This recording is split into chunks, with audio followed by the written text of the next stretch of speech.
Trump gets impeached again. The CEO of Twitter says exactly why they banned Trump, and a woman gets arrested for voter fraud in Texas. I'll be getting into that and more on The William Hall Show.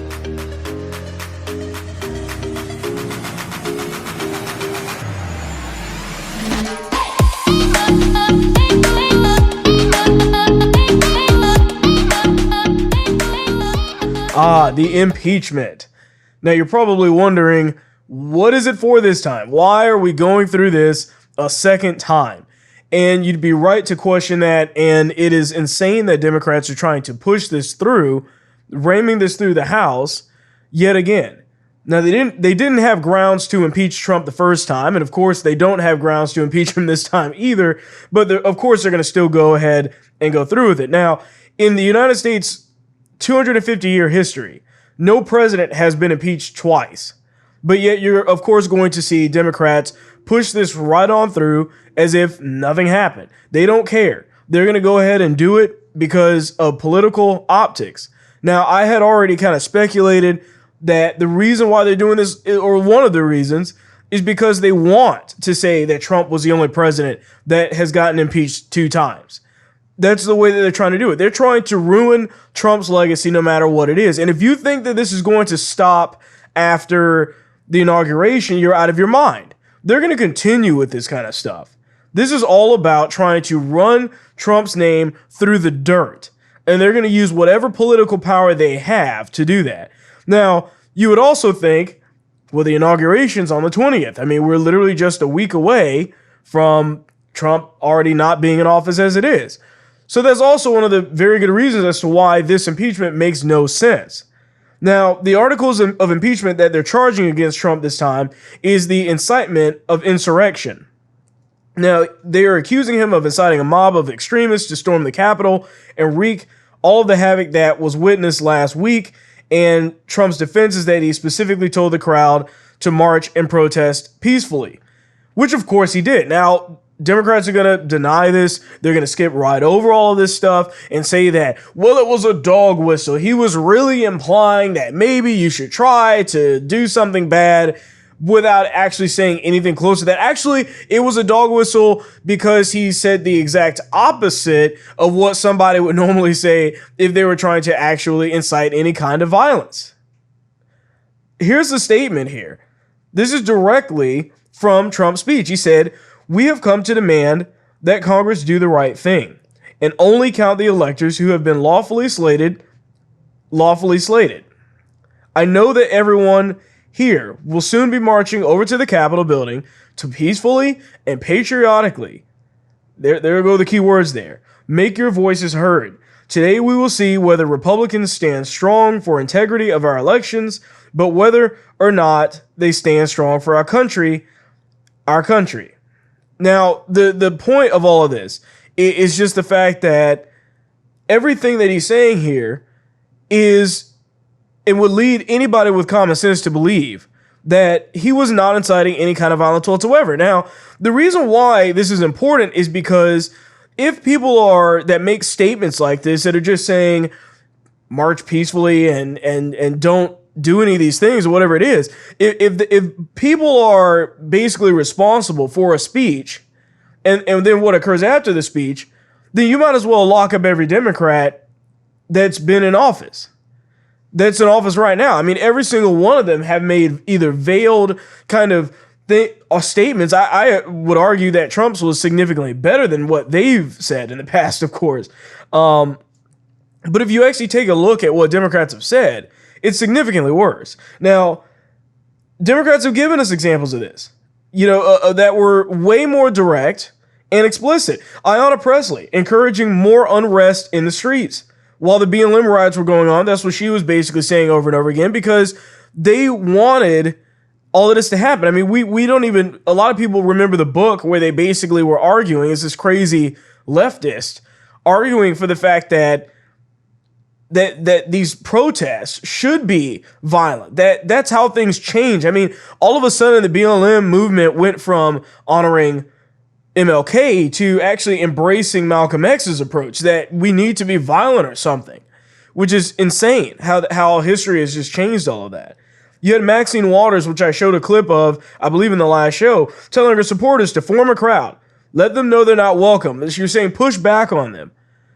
This is all about trying to incite violence here. Now, the fact is that I wouldn't call her statement necessarily inciting violence. I mean, the point is really is that if you're going to accuse Trump of doing that, you have to treat it fairly and equally across the board. That means that all of these Democrats that have made these statements should also be guilty of inciting violence. They should also have their platforms and Twitters and all of the rest of that taken down, because that's exactly what they've done.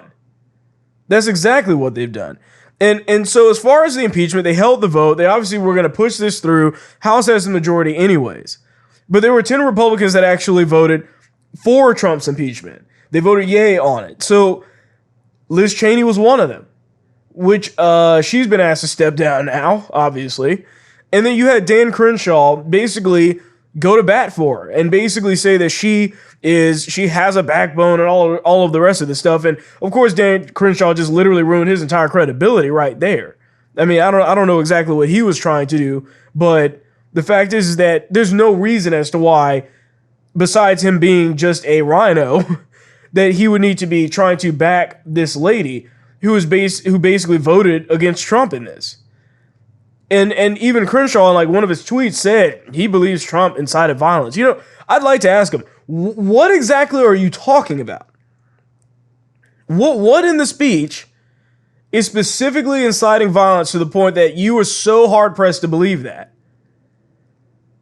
I mean, I listened to the speech. There was nothing in there that was out of the ordinary for Trump. He said very similar things at other rallies. So why is it that all of a sudden the kind of script flips the second that, so you have some of these rhinos and Democrats trying to judge it, trying to see what's actually happening? It's all just a big farce, to be honest with you. I mean, they're just doing it, like I said, for political optics. So moving on a little bit, the CEO of Twitter basically explains exactly why he bans Trump, except he kind of doesn't at all either. So this is coming after Twitter has obviously banned Trump, and then their stocks fell. They started losing money. And this is a direct quote from Jack Dorsey, the CEO of Twitter. And he says, "I do not celebrate or feel pride in our having to ban Trump from Twitter or how we got there. After a clear warning, we take this action. We made a decision with the best information we had based on threats to physical safety both on and off Twitter," Dorsey said. "Was this correct? I believe this was the right decision for Twitter. We faced an extraordinary and untenable circumstance, forcing us to focus on all of our action on public safety. Offline harm as a result of online speech is demonstrably real and what drives our policy and enforcement above all." Now, just listening to what he's saying there, I think he's feeling a little bit of remorse, but the fact is that he did this on purpose. This was not about what he's saying it's about. He's saying he doesn't feel pride. He does not celebrate it. Of course he celebrates it. The reason why I believe that he's celebrating it, and why I believe pretty much this whole statement is a lie, is because of the fact that they were censoring Trump's tweets for the longest period of time. I mean, they had the disclaimers. You couldn't retweet it. You couldn't comment on certain tweets. Like, these people, day in and day out, were trying to keep people from being able to actually have an open discussion whatsoever. Of course he feels pride. We know that Twitter is biased. We know that the CEO is biased. And my speculation before all of this took place was that, of course, they'll wait till after January 20th, but it was a guarantee they would have actually banned him. And all it took was a circumstance. That's basically what changed this entire thing, is that they just needed the Capitol protest to basically say, this is the validation now for why he should be banned today. And they did it. That's all they're trying to do. They've been censoring his tweets for years. So I do feel like they feel pride and joy in it. And the other reason why we know that what he's saying is a lie is because they won't apply this actual standard equally across the board. They'll continuously allow for other countries' leaders to spew hate, to conjure up violence in much more or just right in your face, is direct ways. Trump hasn't done that. If you're a left-wing person, you'll see every tweet that Trump puts out as being something where he's trying to tell somebody to hurt someone. And that's not true. Because they're reading into it. They're trying to read in between the lines or something. But if you actually look at other elected officials around the globe, they're allowed to directly make threats, to directly conjure up wars, and nobody's going to stop them. Nobody's putting anything on their tweet saying something's disputed. They haven't even gotten censored at all, believe it or not. Why is it that the United States is treated on a different level than other people in the United States? The entire policy is changed depending on where you live in the world. So he goes on to say, that said, having to ban an account has real and significant ramifications. While there are clear and obvious exceptions, I feel a ban is a failure of ours ultimately to promote healthy conversation, and a time for us to reflect on our operations and the environment around us, he continued. Having to take these actions fragment the public conversation, they divide us, they limit the potential for clarification, redemption, and learning, and set a precedent I feel is dangerous. The power an individual or corporation has over a part of the global public conversation. Yeah, that's you guys. That's you, Twitter. You're the ones that have this ultimate control. That's what this boils down to, and there are a lot more people would probably be in support of banning Trump if Twitter applied this rule across the board. But they won't do that. They won't do that. And they say that it's their failure to control conversation. Look, even the fact that they're even talking about it's a failure of theirs to ultimately promote a healthy conversation kind of brings up some weird thoughts about what does Twitter think is a healthy conversation. I mean, and even if they were banning Trump, the fact is that they banned, 70,000? I think that's a small estimation. I think it was significantly more than that. But they outright said, hey, we banned 70,000 accounts that talked about the protests that were associated with QAnon, all those gone. Yet we're not biased. It's all about, healthy conversation. All of this is a lie because they don't do the same thing for Democrats. They won't get rid of Antifa. They won't condemn BLM. All you're going to see is virtue signaling to left-wing ideologies. You're never going to see anything else but that. That's the way that Twitter's been operating for years. So him making this statement is just stupid. It's a blatant lie, and he knows it. When Parler got banned, because all of these tech companies kind of went after Trump, and then they went after us, just like we knew that they would. When Parler got banned from Amazon and Apple and the Google Store, they basically Parler was number one in the App Store. It was sitting right at the top, like number one free apps. And then after Amazon took the site off and Amazon took the site offline and Apple took the App Store out of the store, their Signal was the only one that was left as number one. And you had Jack Dorsey on Twitter screenshot that and put a heart on it. It's just a heart and it's showing that Signal was the number one application on the App Store. Jack Dorsey knows exactly what he's doing. He knows exactly what he's doing. He can play as stupid as he wants in front of Congress, being questioned, and pretend like he doesn't know what's going on and act like it's just some ominous policy issue. But he knows exactly what he's doing. And that tweet right there tells you everything you need to know. Because it shows that he's a little baby trying to play a child's game here with people that actually have their livelihoods at stake in either in politics or on these apps. And he delights in the fact that it was taken off of the store. Not because of violent reasons. It's because of the fact that he was mad that Parler was overtaking him as far as popularity is concerned. That's what it is. So speaking of alternatives to Twitter, and when we look at Parler being taken down, Gab is another platform that has just blown up. It just exploded in popularity over the last week because of kind of not only just the exodus from Twitter, but also because of the Parler issues that they're dealing with. So Gab is another free speech platform. They have their own servers. The CEO of that company came out and basically talked about the fact that he knew what Facebook and Twitter were going to do well before they did it because he used to work in Silicon Valley. So he had a kind of a long interview, but a part of it, I'll just read here, is that he said, I was living and working in Silicon Valley at the time, and I had very close relationships inside of Facebook, Twitter, and Google. By nature of my last startup company, which was a digital advertising company. He then went on to say, I got to see the evils of their business model for many years.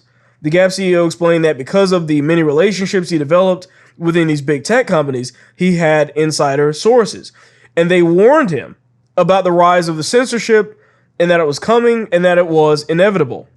So Torba shared that he witnessed the manipulation of trending topics on Facebook, which a whistleblower also talked about before with Facebook and the fact that they can change what you see, what trends, what you know about. And then he says that that's what really pushed him over the edge. He said this whistleblower from Facebook admitted that they were actively suppressing conservative news, conservative topics, sources, and conservative stories from the trending topics products. And then he goes on to say that it was used by billions of people every day as a source of news, because that's obviously the truth. Facebook is. The fact that they're censoring that is extremely scary because, like I said in a few shows ago, you could actually be legitimately looking for information and not be able to find it. That's scary. He said that they have since retired this process since the whistleblower came out, but he said that it was really just the beginning of starting this. He said the left is saying, if you don't like it, go build your own. So that's exactly what I did. And like I said, the site's Gab. I do have a profile there now. While we wait for Parler to come back up. But even if Parler doesn't come back up, I'll still continue to use Gab because I think that they have a little bit of a better insight as to what's going on. Because everything that's happening to Parler now has happened to Gab 2 years ago in 2018. So he got to see this firsthand well before most people did. And he got to see what the censorship was like. And the fact is that I'm sure many things have changed. Probably most likely for the worse. So I can only imagine how much manipulation is going on under the hood of Facebook, Instagram, Twitter. There's no telling how much is going on. The shadow banning, the Facebook pages that randomly are getting very little engagement out of nowhere, that doesn't fit in line, or the engagement goes down during the entire election process and then goes back up afterwards or way before that. Why is that happening? Somebody behind the scenes is pulling the strings, and that is exactly what this CEO is basically exposing. So if you aren't on Gab, join Gab, because it's a little bit slow at the moment, but it's a good alternative. I'm on there. It's just gab.com/William5849. And while I'm also talking about my social media, I also have a Patreon where you can donate and support directly to the show. You can ask me questions, recommend topics for the shows as well, whatever you like. But there is a little bit more controlled, and we can kind of talk about anything you want there. Also, the podcast is available on Spotify, as well as pretty much anywhere that you get your podcast for those that like the audio-only version. We are the new media, and it's time that we support creators that are actually trying to fight against the mainstream stuff. So a new poll has a statistic that is pretty interesting. It's a Rasmussen poll showing that 25% of Americans would actually like to split the United States into red versus blue. And by that, what they're saying is it's kind of like, say, half the country is all to the Democrats and the other half is all to Republicans, and they just split up and do their own thing and operate separately of each other. And that we don't have to do that. Now, this isn't a surprising poll to me because we live in a really, really, really divided time. What I'm more interested in is out of that 25%, how many of them are Republicans and or Democrats? I'd like to know because that would be kind of interesting. I have a feeling that more Democrats are probably wanting to have their own country. But I guess at this point they kind of already do because they own pretty much everything. They have the culture. They have Hollywood. They now have the White House, the entire government pretty much in majority control. So either way, like I said, this is a very polarizing time. And it just perfectly shows that our country is in a situation where a small but select amount of people don't even want to coexist amongst other people. They don't want to hear differing opinions than theirs. They don't want to live in a country where they have to tolerate anything else but what they believe in. And like I said, I have a very good sneaking suspicion that 25% is mostly Democrats. Because what they've done is they have basically tried to stomp Republicans away. They don't, if you're a conservative, they don't want you to exist. They don't want you to have a livelihood. You know, the fact is that conservatives are much more willing to put up with a lot of the stupid stuff that goes on from Democrats. But and the main reason why we're able to do that or are just capable of doing any of that is because we know that our ideas on policy are significantly better. When we show and actually argue these points and show them that our ideas are better, we tend to do a better job at actually getting them pushed through. But Democrats are not willing to listen. They're not willing to have that argument. They're not wanting to debate anybody. They just want people to just take it as it is and just do it. That's all they want out of this. So once again, not very surprising to me, because I would assume as time goes on, especially under the Joe Biden presidency, that things are only going to get more politically divided, where there's a massive difference, and people aren't going to be willing to sit next to each other. You know, a few months ago, before November 3rd and all of that, I was on the weekends going to Clearwater, and I was doing Trump flag waves, plenty of things like that, you know. And I would say if I was to break down the percentage of the response that we got, I would say about 60 to 70% of the cars that passed by us, because we were doing this right outside of a courthouse,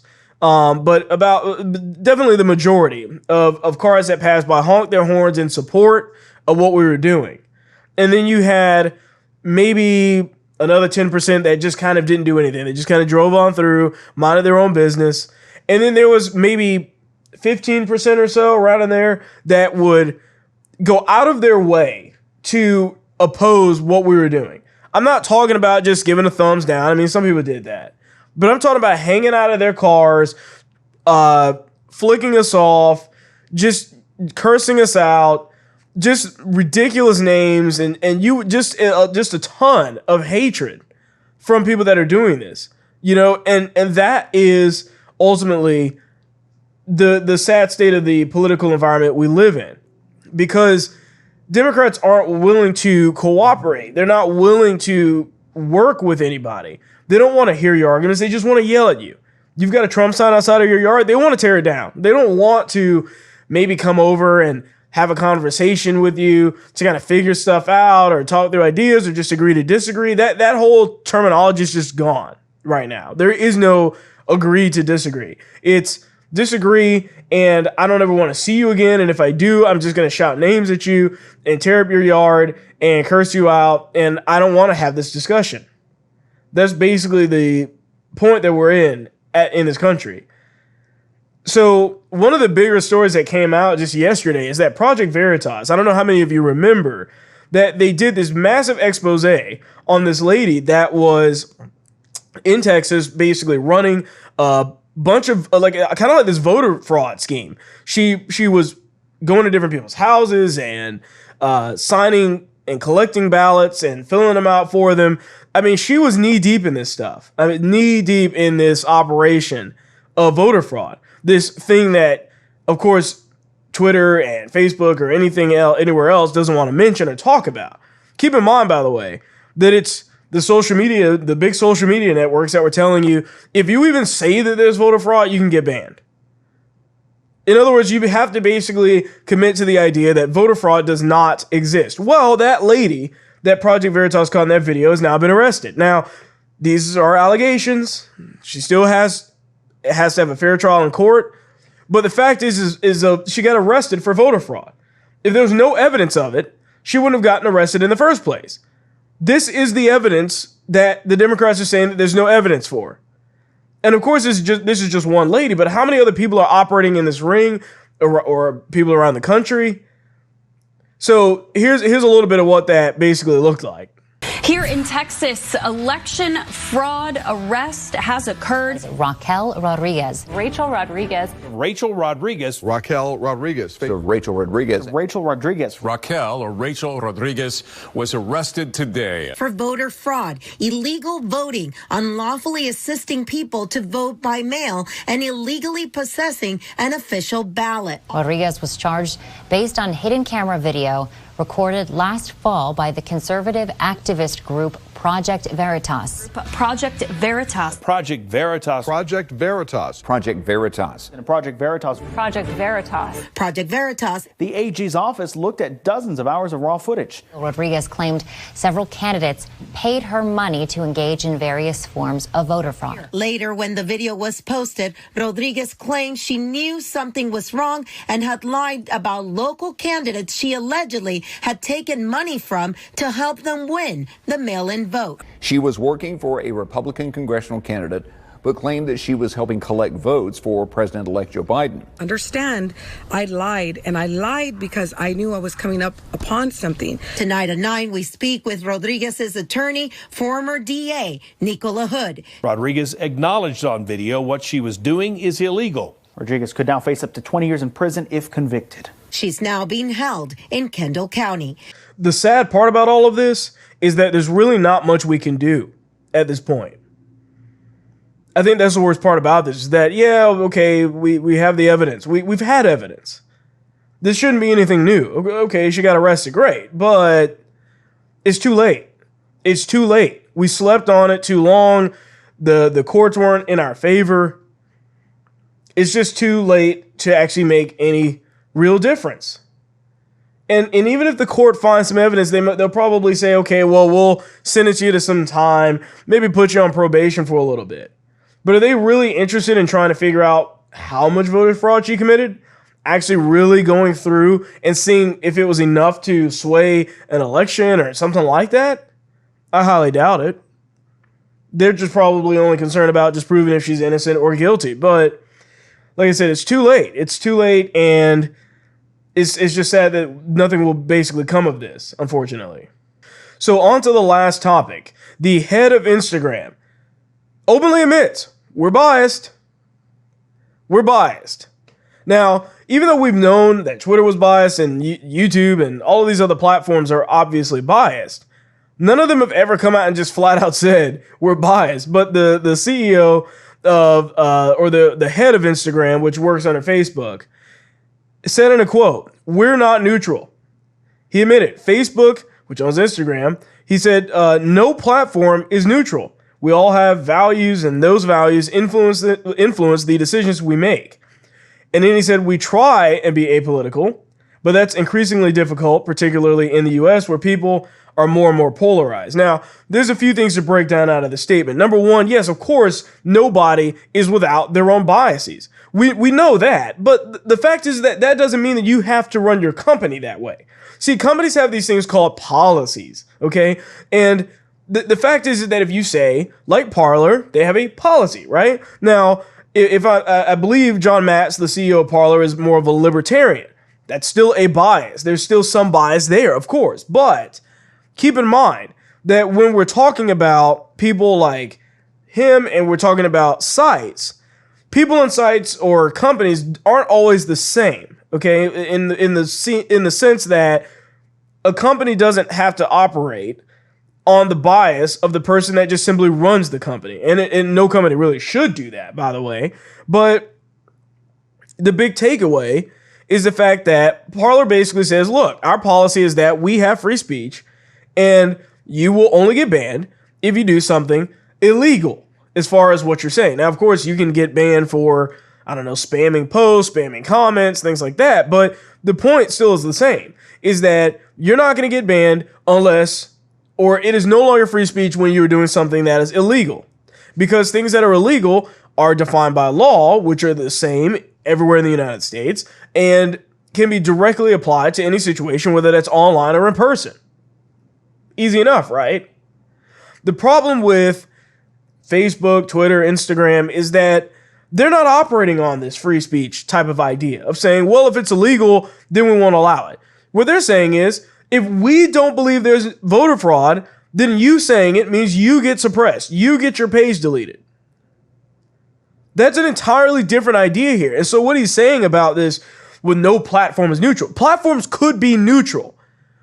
Just because you have a bias or somebody else has a bias doesn't mean your whole company has to operate that way. If companies just operated based off of the free speech that is in the First Amendment, we wouldn't be having this problem in the first place.